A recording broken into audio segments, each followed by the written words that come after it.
Here are the top stories for today, November 20, 2020.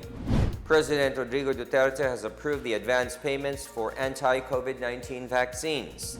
Malacanang urges the Health Department to fast-track the release of hazard pay for healthcare workers. National Security Advisor Hermogenes Esperon Jr. urges Communist Party of the Philippines founder Jose Maria Sison to respond to the accusations against him. And let us take a look on how bamboo poles are used to get online connections.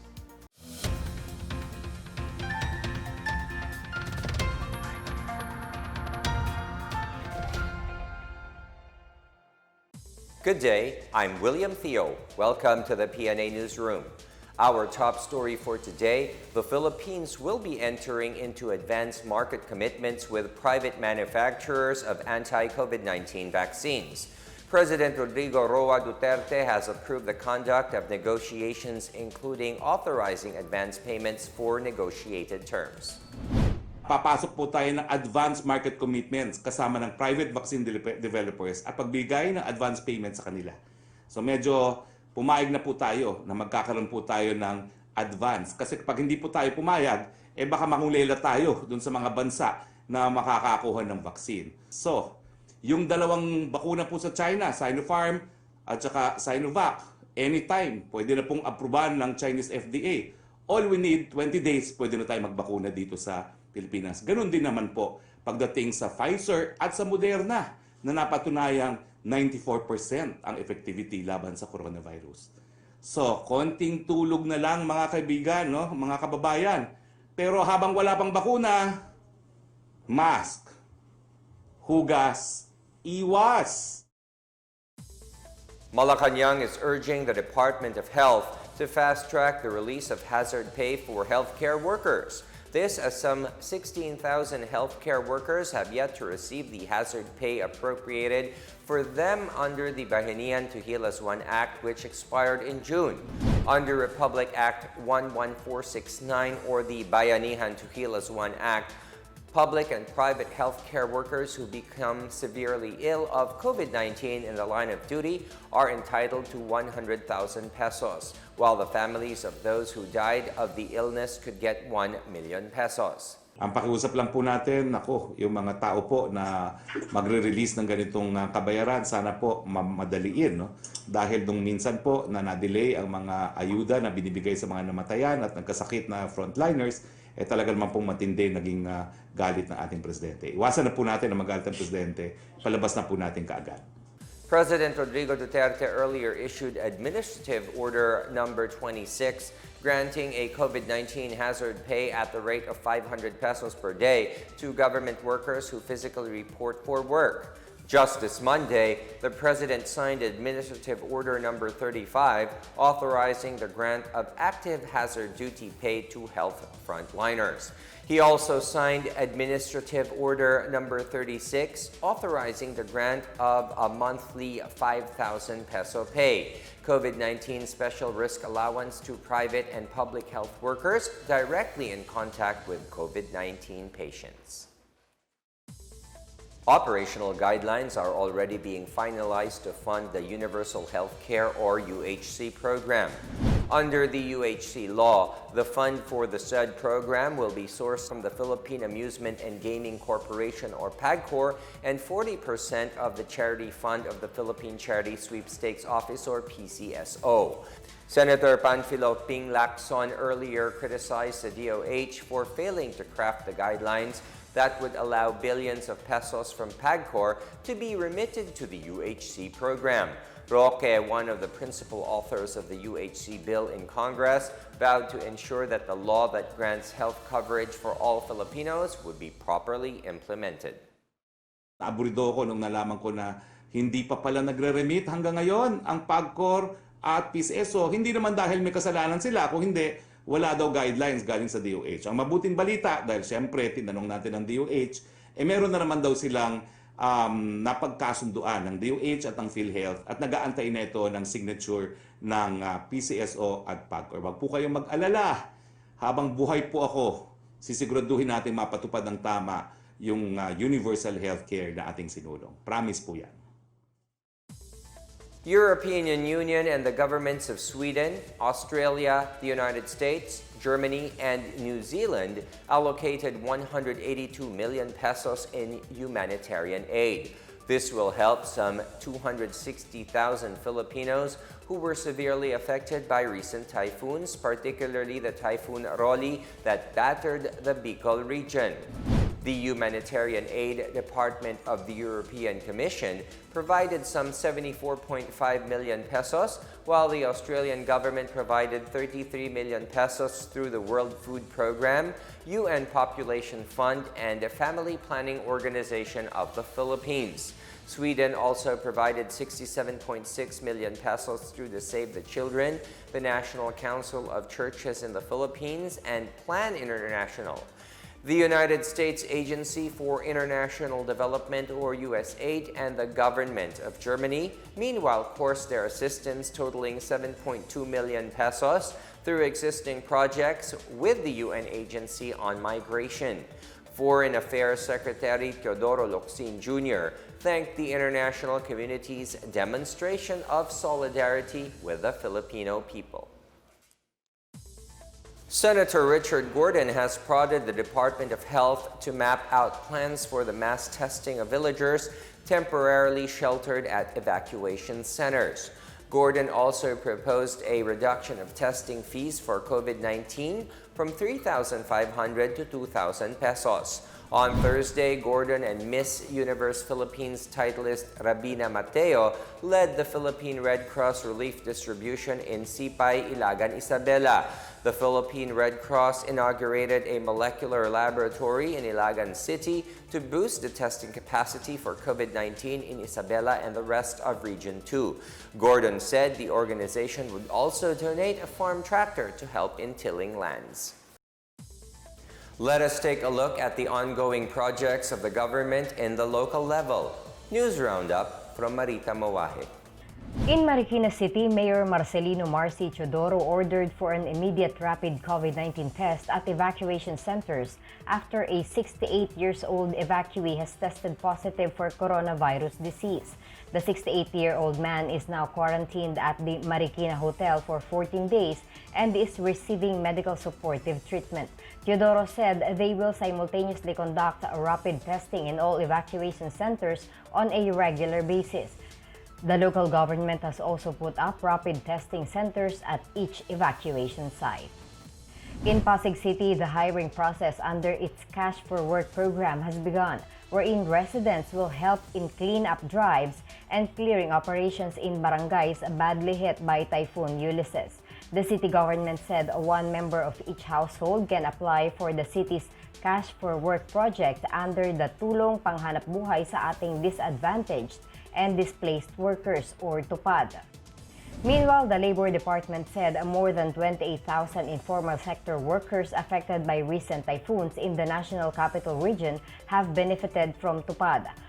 Under TUPAD, beneficiaries were given emergency employment and were paid the minimum wage in their respective areas. Sa ating datos po ay meron na po tayong na-assistahan, bigyan ng tulong na sa TUPAD, 28,505. Yan po ay 30% na po ang napagbigyan or natulungan natin as against yung target po na 126,000 workers. Papaano po sila maka-access? Simple lamang po. Pumunta po sila makipag-ugnayan po sila sa ating pinakamalapit na regional offices, be it regional or provincial or field offices. Pagkatapos yung isa pong pamamaraan, lumapit po kayo sa ating local government units through yung opisina po doon, yung tinatawag natin na PESO, Public Employment Service Office. May mga tao po dyan na nakatalaga upang mag-entertain po at kumuha ng inyong mga concerns tungkol po sa mga programa ng Department of Labor. From there po ay ma-connect na po nila kayo sa Department of Labor and Employment. For the PNA Newsroom, I'm Marita Mawahe. Dogs are known not only as man's best friend, but also as law enforcement partners in tracking, drug and bomb detection, and search and rescue operations in times of calamities. In Ifugao, the Police Regional Office Cordillera or PROCOR deploy canine dogs for their search, rescue, and retrieval operations. According to Captain Marnie Abellanida of PROCOR, 3 canine dogs were initially deployed but added one more to help find the person who went missing in a landslide at Viewpoint in Banawe, Ifugao during the onslaught of Typhoon Ulysses. The canines Jackson, Penny, Idol, and Panther, all Belgian Malinois, have been deployed along with their handlers for the search and retrieval operations since day one of the search. They enter the service while still puppies and are given special skills training, such as to smell specific items like illegal drugs, bombs, among others. Up next, over 110,000 PUV operators received cash subsidy, and Davao City reverts to general community quarantine. More on these when the PNA Newsroom continues.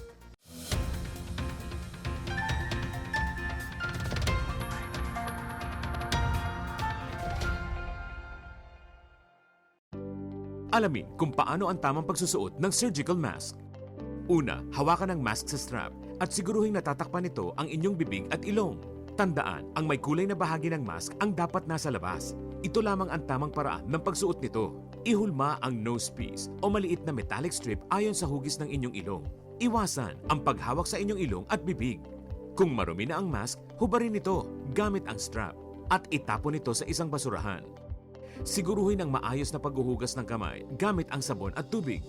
Ang surgical mask ay dapat gamitin ng mga pasyenteng may sakit sa baga o mga taong mayroong ubo, sipon at lagnat, mga nag-aalaga sa mga may sakit, at mga healthcare at frontline workers. Maaari ring magsuot nito kung kayo ay pupunta sa matataong lugar.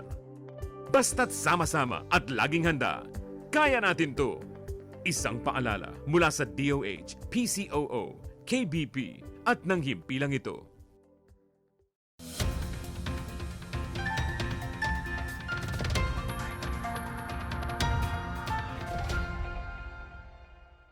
You're still watching the PNA Newsroom. Malacanang disagreed with Vice President Leni Robredo's remark, saying President Rodrigo Duterte's threat is unpresidential. This as President Duterte said that things would not be easy if Robredo seeks the presidency in 2022. For presidential spokesperson Harry Roque, the president was simply being consistent with his tough-talking language. Robredo earlier denied looking for Duterte's whereabouts, while her daughter's tweets asked if somebody was still asleep, but did not contain any name nor the hashtag nasaan ang Pangulo. Hindi naman po plastic si Presidente at hindi naman niya ngayon lang ginawa yan. Consistent po ang behavior ng Presidente. Is that unpresidential? I don't think so, because 91% of the people have said that they trust and they believe that the President is performing well in his duties. Is it unpresidential? According to 91% of our people, no. According to 5%, including the Vice President, yes. Siyempre, maintindihan naman natin no, kung bakit ganun ang mga salita ni Presidente. Konteksto niyan, yung trending na nanggaling naman sa kampo ng oposisyon, nasaan si Presidente, yung mga tweets ni Vice President na parang siya ang in charge. At siyempre, yung mga tweets din ang kanyang malalapit sa buhay. Meanwhile, Justice Secretary Menardo Guevara said the Office of the Vice President, or OVP, is under investigation for alleged corruption. Guevara said there is no order from the President to investigate the OVP and that the task force takes no exemption should there be any complaint against it. President Rodrigo Duterte has approved the 2020 Investment Priorities Plan of the Board of Investments, which includes all qualified efforts against COVID-19 pandemic and the Balik Probinsya program. Under Memorandum Order Number 50 signed by Duterte on Thursday, the IPP covers the production or manufacture of medicines, medical equipment and devices, personal protective equipment, surgical equipment and supplies, among others. The 8-page memo also covers the provision of services such as, but not limited to, crematoriums, health waste treatment and disposal, laboratories, test facilities, hospitals, and quarantine facilities. Also covered are investments in activities supportive of programs that generate employment opportunities outside congested urban areas, such as the Balik Probinsya program. The IPP also contains a list of priority investment areas for the Bangsamoro Autonomous Region in Muslim Mindanao, including enterprises using the Brunei Darussalam Indonesia Malaysia Philippines East ASEAN Growth Area or BIMP-IAGA framework on trade and investments. 110,000 operators of public utility vehicles have received direct cash subsidy from the government since Monday. The Land Transportation Franchising and Regulatory Board said these PUV operators have now received about 717 million pesos in direct cash subsidy. Each operator received 6,500 pesos each through the Pantawid Pasada program cash cards, the Land Bank of the Philippines, or other banks with PesoNet and InstaPay. It said the LTFRB continues to distribute subsidies to PUV operators under the Direct Cash Subsidy Program. The program, allotted with some 1.6 billion pesos in funding, was approved under the Bayanihan to Recover as One Act or the Bayanihan 2. A lawmaker expressed support for the proposed 35-hour alternative work arrangement. Albay Representative Joey Salceda said the bill seeking to allow employees in the private sector to work for a maximum of 35 hours a week as an alternative work arrangement would help workers develop a work-life balance. Salceda noted that globally productive economies like Belgium, the Netherlands, and Germany are having fewer work hours than the average hours in the Philippines. He also cited a report of Autonomy in 2019 showing that shorter work weeks and greater control over working time would result in productivity and quality of life gains. He said government should prepare the landscape for work sharing and alternative work patterns such as telecommuting and working less than the current 8 hours a day norm. The House of Representatives on Wednesday approved on second reading House Bill number 309 seeking to reduce the weekly work schedule for employees in the private sector. Davao City has been placed under general community quarantine until November 30. Presidential spokesperson Harry Roque made the announcement upon orders by President Rodrigo Duterte following an increase in COVID-19 cases. National COVID-19 Task Force Chief Implementer Carlito Galvez Jr. reported a 63% increase in cases in 1 week. Coordinated operations to defeat the epidemic or code teams will be deployed in Davao City to assist in the response activities. Davao City was previously under the more relaxed modified GCQ. In our business news, the Department of Trade and Industry in the Cordillera Administrative Region or CAR opened on Thursday the online Impagkabsat Trade Fair. DTI Secretary Ramon Lopez said the trade has premium items from exhibitors that include ethnic novelty and gift items, housewares, food items, hand-woven products, bamboo craft, furniture, and collectible antiques. He said the trade show gives a perfect example of the Cordillera scenery, tradition, and culture. About 80 exhibitors are joining the trade fair that also offers live selling and live skills demonstration. Lopez said the DTI has supported over 1,500 micro, small, and medium enterprises in CAR.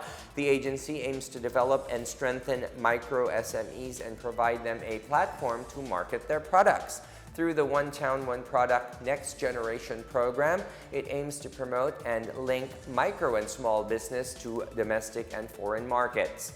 The online trade expo runs from November 19 to 26. Local pork producers in Cebu have assured consumers there is enough supply of the meat in the province as the Christmas season nears. Data from the Central Visayas Pork Producers Cooperative show Cebu has an oversupply of pork. Provincial veterinarian Dr. Mary Rose Vincoy said this is mainly because some hotels, which are among the strong buyers of pork, have yet to open amid the pandemic. Governor Gwen Garcia, meanwhile, noted that some 22 provinces in Luzon are now buying from hog growers and pork producers in Cebu due to the spread of African swine fever, or ASF.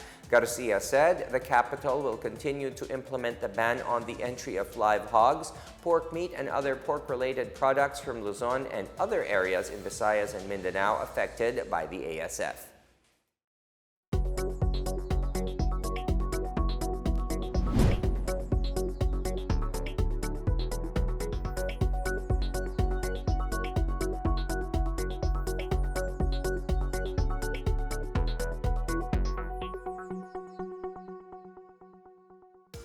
Up next, National Security Advisor Hermogenes Esperon Jr. urges Communist Party of the Philippines founder Jose Maria Sison to respond to the accusations against him.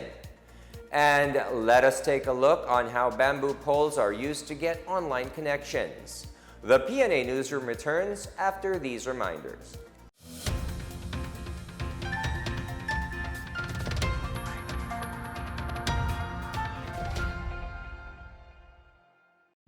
Alamin ang tamang paraan ng pag-ubo upang mapigilan ang paglaganap ng coronavirus disease 2019. Ugaliing magdala ng panyo o tissue. Kung uubo o babahing, takpan ang buong ilong at bibig gamit ang panyo o tissue. Kung walang dalang panyo o tissue, maaaring gamitin ang braso na pantakip. Kung nakararamdam na kailangan umubo o bumahing, agad na dumistansya sa mga tao sa paligid. Huwag dumura kung saan-saan, gumamit ng tissue at itapon sa basurahan. Ugaliin ang paghuhugas ng kamay at paggamit ng alcohol o hand sanitizer upang mamatay ang mikrobyo. Basta't sama-sama at laging handa, kaya natin to! Isang paalala mula sa DOH, PCOO, KBP at ng himpilang ito.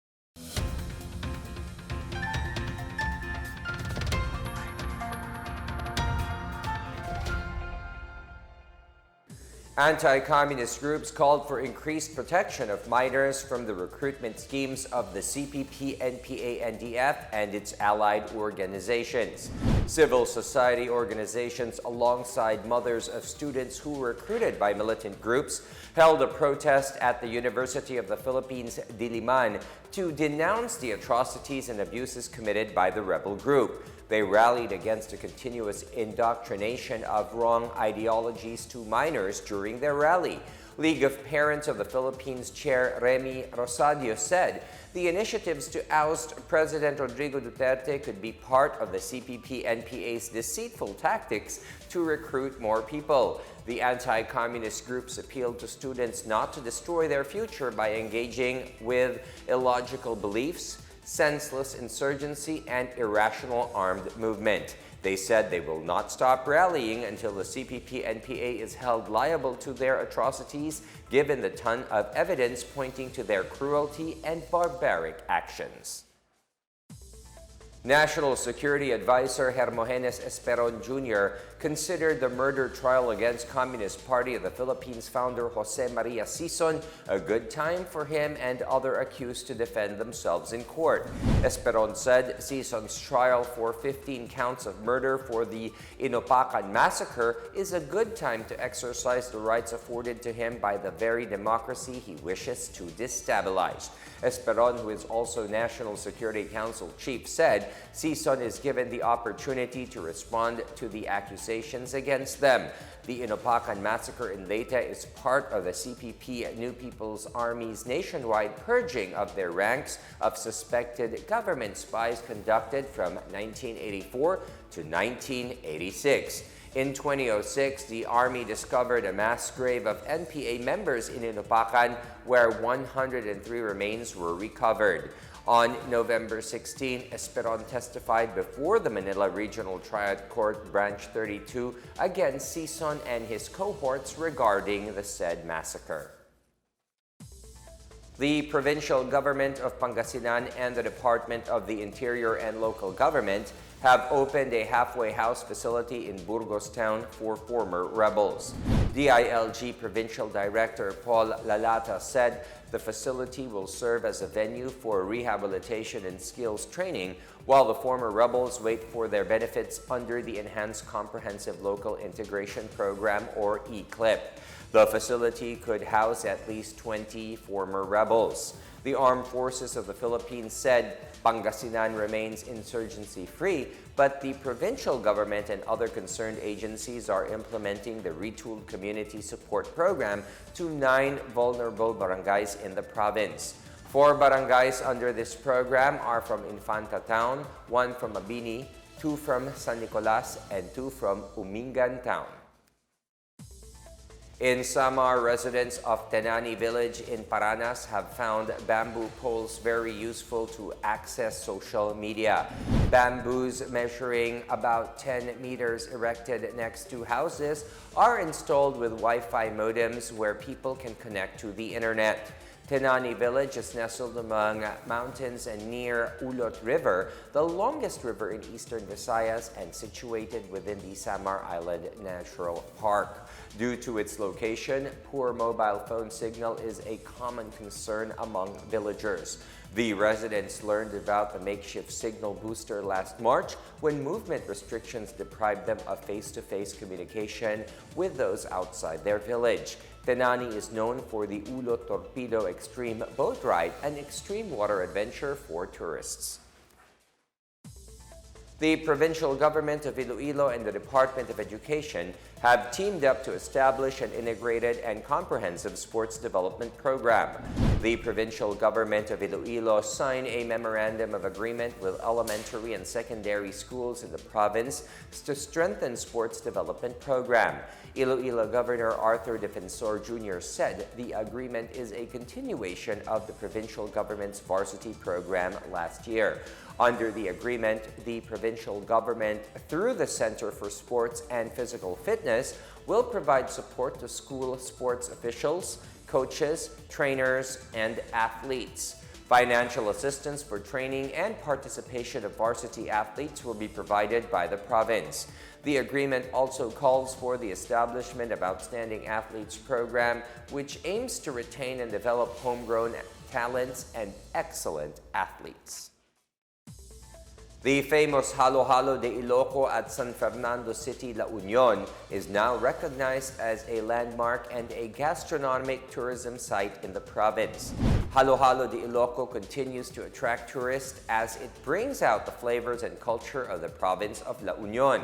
Proprietor Xavier Mercado says their famous halo is made of ingredients grown by local farmers like the Carabao's milk of Rosario Town, the sugarcane from Sudipen, honey from Bacnotan, and the native saba. The restaurant is decorated to look like a museum featuring the culture of La Union. Halo de Iloilo also promotes inclusive business ethics as it hires deaf and mute employees. Mercado said the pandemic did not stop his family from helping their employees and local suppliers, which is another Ilocano value. Halo de Iloilo recently clinched the Inclusive Business Knowledge Partner ACC MSME Award from the ASEAN Business Awards 2020. And here's the latest in our community billboard.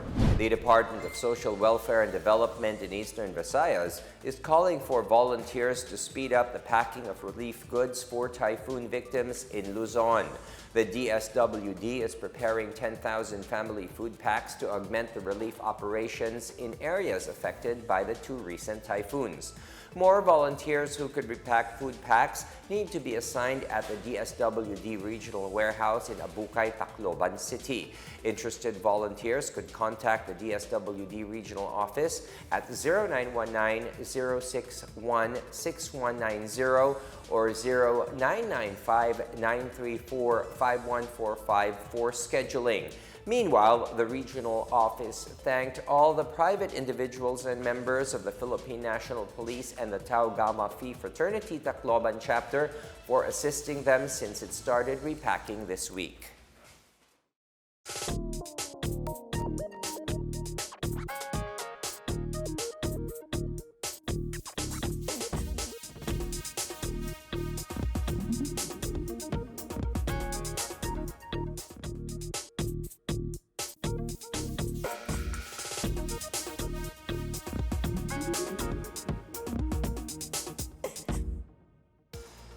Here's another look at today's biggest stories. President Rodrigo Duterte has approved the advance payments for anti-COVID-19 vaccines. Malacanang urges the Health Department to fast-track the release of hazard pay for healthcare workers. National Security Advisor Hermogenes Esperon Jr. urges Communist Party of the Philippines founder Jose Maria Sison to respond to the accusations against him. And let us take a look on how bamboo poles are used to get online connections. Thank you for watching another episode of the PNA Newsroom. To check more news content, visit our webpage or head on to the Philippine News Agency's Facebook and Twitter accounts. For more stories about the government and how it serves Filipinos, look for these hashtags in all of our social media platforms and websites. We are shown on the pages of the PCOO and its attached agencies. Also, catch us on television on PTV4 and IBC 13. And that's your daily dose of the biggest stories that you need to know from the PNA Newsroom. I'm William Theo. Good day, stay safe, and a very happy weekend, everyone.